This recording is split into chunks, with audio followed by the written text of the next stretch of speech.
Angela landed the ship in front of the facade of Seraphis' splendorous royal palace. Ratchet and Clank's own ship had attached to the side of Angela's ship back when they were teleported. They hopped off the ship and began to walk towards the palace. I had never seen a planet like this before. It feels strange. Strange? Ratchet focused his gaze on the waterfalls that came down from the tall white buildings, spraying the enormous gardens that surrounded them. Yeah, but in a good way. It would be a nice vacation destination. They entered the tall palace. It had dozens of beautiful statues and ancient paintings. Water flowed through a pair of parallel rivers that ran beside the golden tiled path that led to the throne. Remember to bow. I know. I've dealt with royals before. The Pirate King of Aquatos doesn't count. Fair point. Whatever. They stopped walking when getting right in front of the king. Bowing briefly before him, he was a short red panda who wore a golden crown and royal clothes of golden and white tones, who sat on a big throne right at the bottom of the palace, with his royal guards at his sides, wearing armors of the same colors. Angela, my dear, I'm so glad you have returned safe and sound. Tell me, who are these distinguished gentlemen? Thanks, Your Majesty. They are the warriors I told you about. I assure you, they will defend your people with honor and diligence. I'm Ratchet, and this is my friend Clank. It is a pleasure. I'll do what I can to be of help, Your Majesty. It is a great honor to meet you, young warriors. I've heard about your feats, the planets you saved, the ruffians you defeated. I have no words to express my gratitude. Our chances to win have increased now that we have you on our side. Yeah, well, it's what we do. I'm gonna take them to the headquarters. With your permission, Your Majesty. Of course, my dear. And gentlemen, make yourself at home. Thanks, Your Majesty.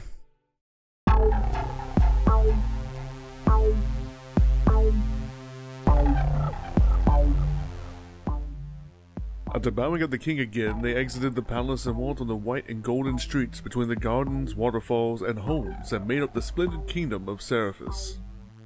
He seems like a nice guy. I thought he was taller, though. The king's definitely fluffier than I expected. Don't let his appearance deceive you. He's a very strong leader. One that always puts the needs of his people before his.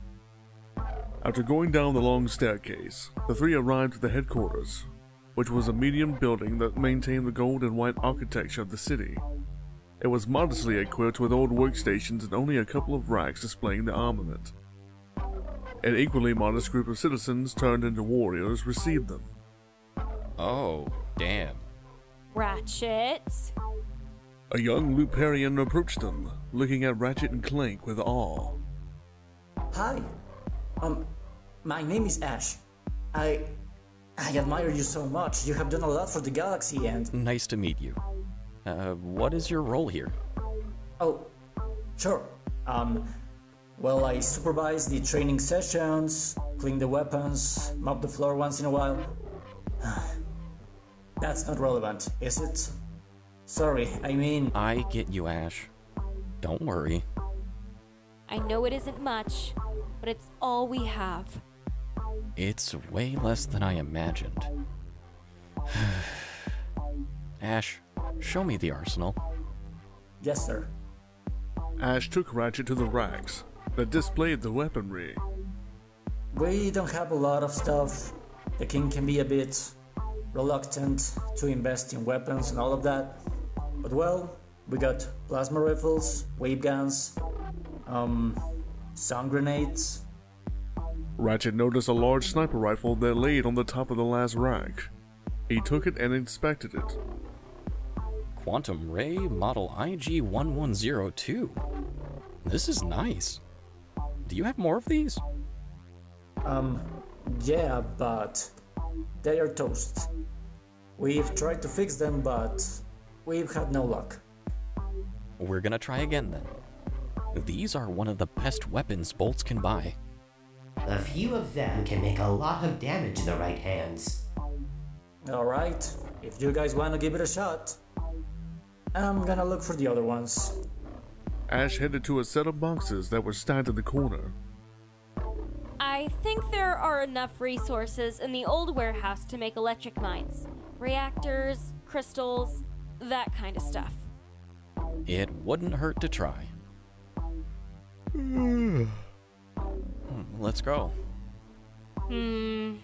I guess I should just take you to your quarters now. You need to get some rest. And I need it as well. I won't object to that. Do you need recharging, Clank? I'm at 50%, so I'll be fine.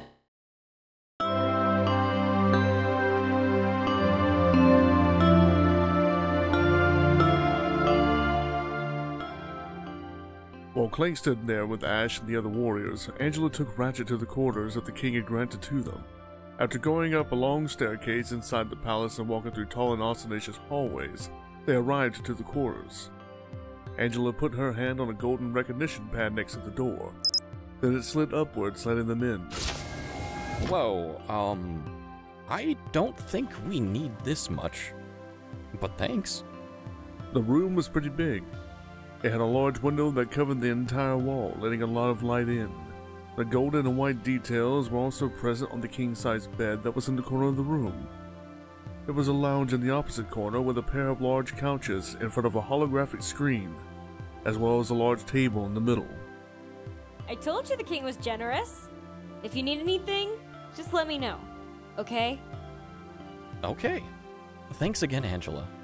I guess I'm gonna start working on the strategy. I already have some ideas that... Angela put a hand on his shoulder, interrupting his words.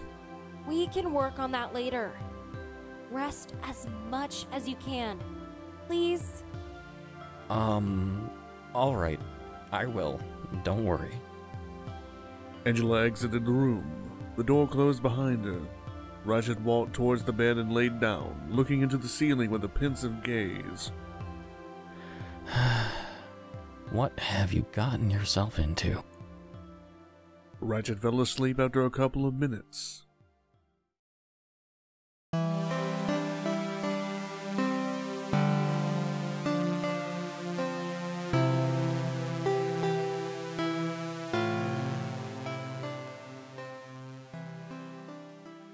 At night, Angela was sitting on the railing of a small terrace next to the staircase that led to the headquarters, looking at the stars pensively.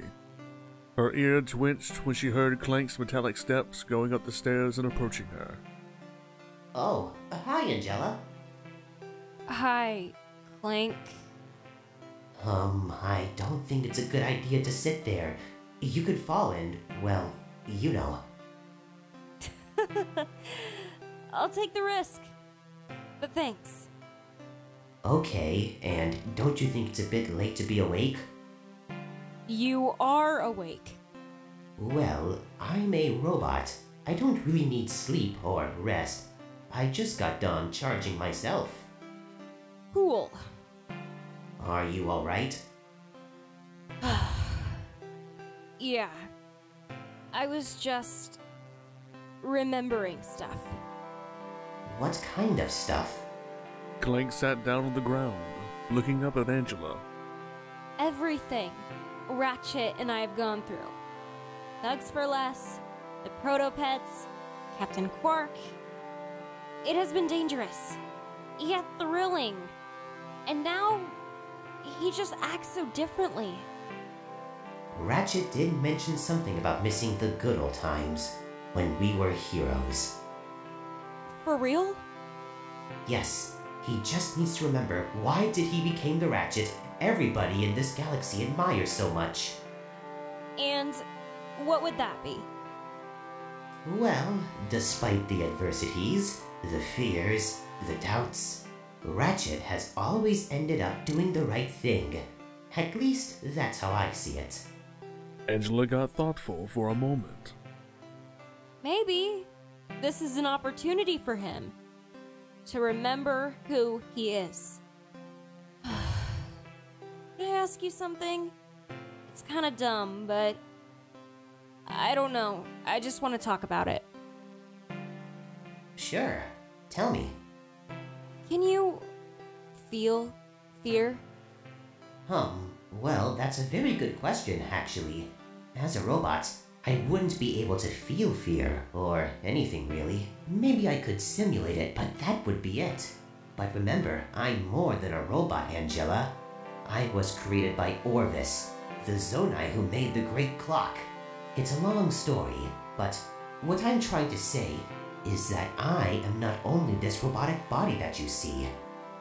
You mean you have, like, a soul? I guess you could put it that way, from a certain point of view. So you do feel fear? Yes, of course. And happiness, sadness, hope, all that stuff. Huh. Are you afraid right now? Yes. Very afraid. You are very good at hiding it, to be honest. I mean, I have to be. I feel like I'm about to fall apart, and if that happens, I don't think I'll be able to stand up again and keep trying. These people trust me. They need me, and I don't want to fail them. You are way stronger than you think, Angela. And you have us now, so that must be worth something. For now, it'd be wise if you just go to sleep. Leave tomorrow's matters for, well, tomorrow, you know? I will. Thanks, Clank. I'm very grateful that you're here. Both of you.